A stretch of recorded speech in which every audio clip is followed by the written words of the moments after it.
I want to begin tonight with a question, not a rhetorical one, a genuine one.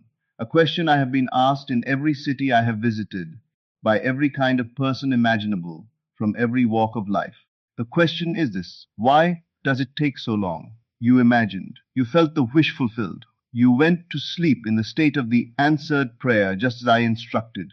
You woke the next morning and looked around, and nothing had changed. The same room, the same circumstances, the same evidence of the very thing you were trying to move beyond. And so the doubt crept in, as it always does, whispering that perhaps the law doesn't work, that perhaps it works for others but not for you, that perhaps you are the exception to a principle that has no exceptions. I want to address that doubt tonight, not by encouraging you, not by telling you to believe harder, but by giving you something far more useful than encouragement. I am going to give you understanding, because I have found in all my years of teaching this, that doubt does not survive understanding. You do not doubt that a seed needs time to germinate. You do not plant a seed on Monday and dig it up on Tuesday, furious that it has not yet become a tree. You understand the nature of the process, and that understanding gives you the patience to let the law work. What I want to give you tonight is the same kind of understanding, but applied to consciousness, applied to the interval between assumption and manifestation, applied to the specific, precise, utterly reliable cycle that governs how a change in your inner world becomes a change in your outer one. That cycle is 72 hours, 3 days. The same 3 days that appear at the turning points of every great scripture, every profound teaching, every account of genuine transformation. This is not coincidence. It is the fingerprint of the law. Stay with me tonight. By the time we are done, you will never again look at the silence following a true assumption and call it failure. You will recognize it for what it is: the law in motion, moving beneath the surface, doing precisely what it was designed to do. Let me be precise about something before we go further, because imprecision here has caused more failure in manifestation than almost anything else I can identify. These 72 hours do not begin when you first desire something. They do not begin when you first affirm something, or write it in a journal, or tell a friend what you intend to create. They do not begin with the wish. They begin with the acceptance. There is a world of difference between these two things, and most people spend their entire lives on the wrong side of that difference. Wishing is the posture of someone who does not yet have. Accepting is the posture of someone who already does. And the law, which is a mirror, not a judge, reflects back with perfect faithfulness whatever posture you occupy. The moment of true acceptance is unmistakable when it occurs. It is not a thought. It is not a decision. It is a shift in the felt sense of reality, a moment when the desired state stops feeling like something you are reaching toward and starts feeling like something you are standing in. The body relaxes slightly. The urgency dissolves. There is a quality of settledness, of course, that is entirely distinct from hope or affirmation. That moment, that precise moment of genuine inner acceptance, is when the clock begins. And from that moment, the law operates whether you are conscious of it or not, whether you continue to think about your desire or forget it entirely, whether the next hour brings confirming evidence or apparent contradiction. The germination has begun. The forces have been set in motion, and they will complete their cycle in approximately 72 hours. Not because I am assigning them a deadline, but because this is the natural gestation period of a shift in consciousness. Now, why 72 hours? Why 3 days? I want you to notice something. In Scripture, when the writers wish to describe a complete transformation, not a partial one, not a beginning, but a full passage from one state of being to another, they invariably use the language of 3 days. Jonah in the belly of the whale, 3 days. The rebuilding of the temple, 3 days. And most famously, most profoundly, the death and resurrection of Christ, 3 days in the tomb. I have said many times, and I will say it again tonight, that these accounts are not primarily historical. They are psychological. They are maps of consciousness, precise, accurate, field-tested maps, drawn by men who understood the inner world with a depth that the modern mind has barely begun to recover. 3 days in the tomb is not a story about a body, it is a story about the movement of consciousness through the complete cycle of transformation, from the death of an old assumption, through the darkness of gestation, to the resurrection of a new and living reality. And the fact that this pattern appears again and again across cultures, across centuries, across traditions that had no contact with one another. This is not mythology. This is observation. These writers were recording what they saw happen in themselves and in those around them when a genuine change in consciousness took place. The law is ancient. The 72 hours is not a modern discovery. It is a rediscovery of what every true teacher has always known. Let me now take you through what actually happens during each of the 3 days, because this knowledge is not merely interesting. It is practically indispensable. When you understand what each phase feels like from the inside, you will never again mistake the normal discomfort of transformation for evidence that the law has failed you. The first 24 hours begin the moment true acceptance occurs, and their character is this: nothing visible happens, and everything invisible begins. I want you to hold that paradox, because it is the whole of what I am about to describe. On the surface, in the world of appearances, in the outer circumstances you can observe and measure, these first hours offer you nothing: no confirmation, no sign, no leaning of the world in your direction. The people around you behave as they always have. The situation that you have accepted as transformed still looks, from the outside, exactly as it did before. And this is precisely as it should be. Because the outer world is not the origin of change, it is the record of change. It shows you what has already been established in consciousness, not what is currently being established. The outer world is always reporting on the past. What you planted yesterday, the day before, the week before, that is what today's circumstances are reflecting back to you. The new assumption has not yet had time to become the past. It is still the present, the living, immediate present of your inner world, gestating in the depths of consciousness with a power and intelligence that the surface mind cannot observe and must therefore trust. Think of the woman who has just conceived. In the first hours, the first days, there is no outer evidence of what has occurred within her. Her body looks unchanged. The world does not yet know. And yet from the very first moment of conception, a reorganization of extraordinary complexity has begun. Every biological system quietly, invisibly reordering itself around the new life that has been initiated. Your consciousness in these first 24 hours is doing precisely the same thing. The old mental patterns, the habitual ways of perceiving yourself and your world that have governed your experience for years, perhaps for decades, those patterns begin in these first hours to loosen their grip, not dissolve, not disappear, loosen. There is an underground restructuring, a reorientation of the subconscious landscape around the new seed you have planted. You will not feel this. Or rather, you may feel a quiet, almost unnameable sense that something has shifted, without being able to point to what. Trust that feeling. It is the most honest report your inner world can give you in these earliest hours. Your only task in the first 24 hours is simple, and it is the same task throughout all 72.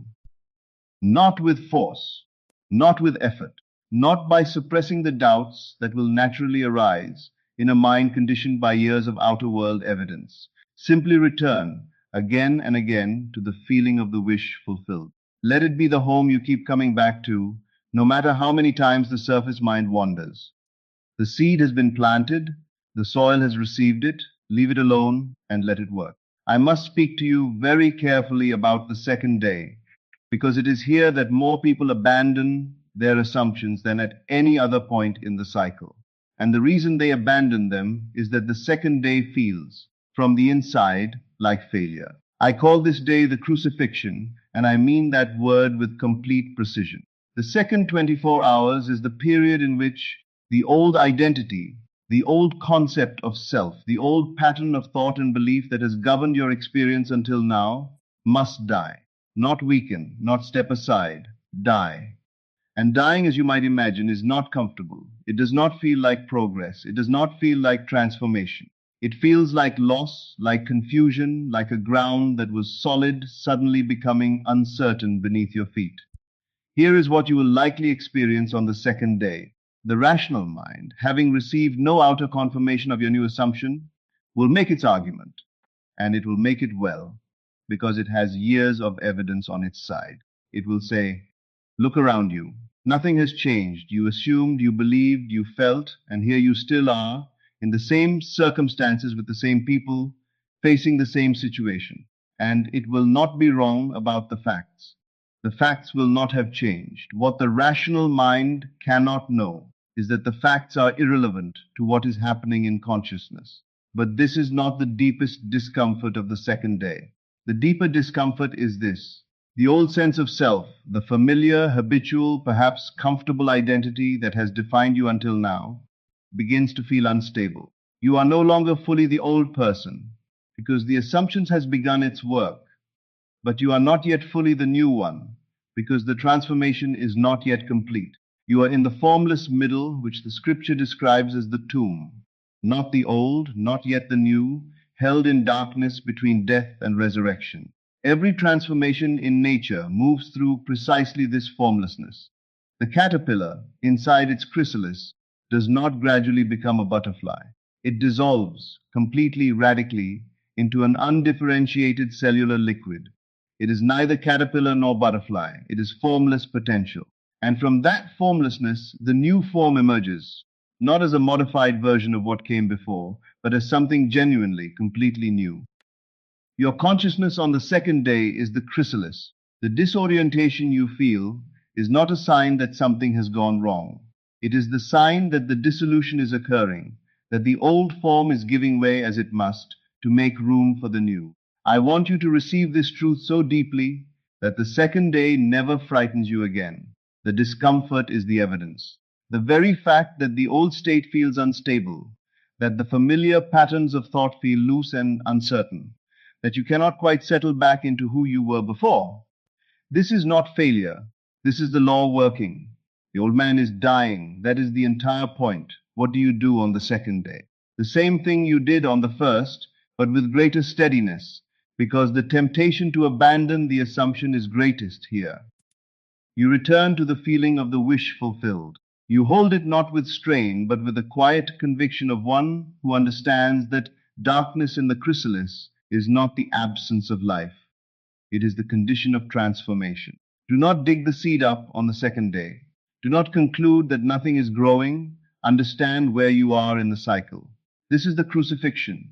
The resurrection is one day away. The third day is the resurrection, and its character is unlike anything that came before it.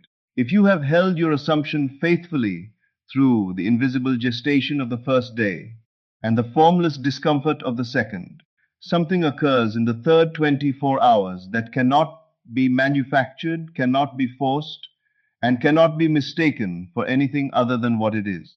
The assumption stops feeling like something you are holding. It begins feeling like something you simply are. This is the shift that changes everything. The wish fulfilled no longer occupies your mind as a desired future state. It occupies your consciousness as a present reality. New identity is no longer a role you are trying to inhabit. It is the self from which you are naturally, effortlessly operating. The old state, if you try to return to it, feels slightly foreign, like clothes you have outgrown and set aside. This is resurrection, not metaphor, not approximation. The precise psychological event that the scripture is describing under that name. A complete transformation of identity. From the person who did not have to the person who does. From the person who was trying to believe to the person for whom belief is no longer even the right word. Because belief implies the possibility of doubt, and the resurrected state has moved beyond that. Now, and I must warn you about this, because it catches almost everyone off guard, the outer world often makes its most dramatic contradiction just before the third day breaks. I call this the moment of greatest apparent failure. The circumstance that most directly opposes your desire seems to intensify. The person whose behavior you most want to change behaves most badly. The door you most want to open appears most firmly closed. This is not the law failing. This is the final expression of the old pattern, the last gasp of an assumption that is in the process of being overwritten. The outer world has its own momentum. It has been faithfully reflecting your old consciousness for years, and in these final hours it is making one last report on what was, not on what is now. Do not be deceived by it. The darkest hour precedes the dawn, not because darkness has won, but because the contrast is greatest at the moment of transition. The stone is rolled away not by the person inside the tomb, but in response to what has already been accomplished within. And then, sometimes gradually, sometimes with a swiftness that takes the breath away, the outer world begins to reorganize. People behave differently toward you. Circumstances that seemed fixed begin to shift. Opportunities appear that were not visible before. Solutions to old problems present themselves with an ease that the striving mind could never have produced. And none of it is coincidence, none of it is luck. All of it is the law, reflecting the new assumption with the same faithfulness with which it once reflected the old. The resurrection has occurred. The new man has risen. And the world, which is always a faithful mirror, has begun to show you his face. Let me speak now about the practical matter of how to conduct yourself during these 3 days, because the principle only serves you if you know how to apply it. In the morning of each day, there is a window, brief, accessible, enormously powerful, just as you are waking, before the rational mind has fully engaged. In that window, the surface layers of consciousness are quiet and the deeper layers are accessible. Use it. Spend even 3 or 4 minutes before your feet touch the floor, feeling the naturalness of your wish fulfilled. Not affirming it, not reminding yourself of it, feeling it, being in it, letting the body register the reality of the new state. This is not a trick. It is the deliberate seeding of the deepest soil at the moment when it is most receptive. Throughout the day, your task is to monitor your inner conversations. This is the practice most people neglect, and it is the one that determines whether the assumption holds or collapses. What do you say to yourself silently about your circumstances, about your worth, about whether this is really working? Every inner conversation is either watering the new seed or poisoning it. There is no neutral ground. The law registers everything. When you catch yourself speaking inwardly from the old state, and you will, because the old patterns have years of momentum, do not condemn yourself. Simply turn the conversation. Ask, how would I think about this if my desire were already fulfilled? And think that way naturally, without strain, as often as the day allows. In the evening, as you approach sleep, and I have always called this the most powerful portal to the subconscious available to us, enter sleep from the feeling of the wish fulfilled. Let the last conscious movement of your mind be into the state of the answered prayer. What the deeper mind receives at the threshold of sleep, it works upon through the night with a creative intelligence that the waking mind cannot match and should not attempt to compete with. When contradictions arise, and they will, especially on the second day, treat them as weather, not as evidence. You do not revise your destination every time clouds appear over the road. You understand that weather is temporary and the destination is fixed. Apply the same understanding to the appearances of your outer world during these 72 hours. They are the shadow of a past assumption. They tell you what was not what is. The reorganization is occurring beneath them, whether or not they yet reflect it. And when the moment of greatest apparent failures comes, when the old world makes its loudest final argument, hold your assumption with the quiet steadiness of one who has been through the cycle before and knows what it means. That intensity is the darkness before dawn. It is the sign that the old pattern is making its final stand. Meet it not with force, but with the unshakable inner, knowing that what has been planted in consciousness cannot be unplanted. The law does not forget. The cycle will complete. I want to leave you tonight with one image. A farmer plants a seed. He does not stand over the soil demanding evidence of germination.